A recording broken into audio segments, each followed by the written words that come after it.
హల్లెలూయా. ఈ దిన వాక్యము 8వ తారీఖు 4వ నెల 2026వ సంవత్సరం. మన దేవుడు మనతోటి మాట్లాడుతున్న మంచి అంశం యోబు గ్రంథము 11వ అధ్యాయము 15వ వచనం.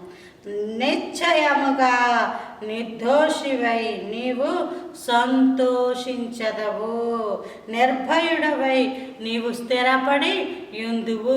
మన జీవితాలలో నిశ్చయముగా సంతోషము రావాలి అంటే దేవుడే ఇవ్వాలి, దేవుడే స్థిరపరచాలి. యోబు జీవితంలో ఒకసారి గొప్ప ధనవంతుడు, తూర్పు దేశపు ప్రజలందరిలోకెల్లా యోబు ఎవరు? ధనవంతుడు. శోధన వచ్చింది, శ్రమలు వచ్చాయి. శ్రమల తర్వాత దేవుడు మళ్ళీ యోబుని స్థిరపరిచాడు, యోబుకి సంతోషం ఇచ్చాడు.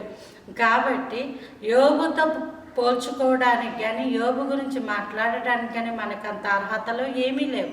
కానీ నీ జీవితంలో శ్రమలు ఎందువల్ల వచ్చాయో ఒక్కసారి దానికి కారణమైనవి విడిచిపెట్టినప్పుడు నీ జీవితం ఆశీర్వాదకరంగా మారుతుంది, నీ బ్రతుకు ఆశీర్వాదకరంగా మారుతుంది. అప్పుడు నీవు నిర్భయముగా సంతోషిస్తావు, నీ జీవితం ఆశీర్వాదకరంగా ఉంటుంది.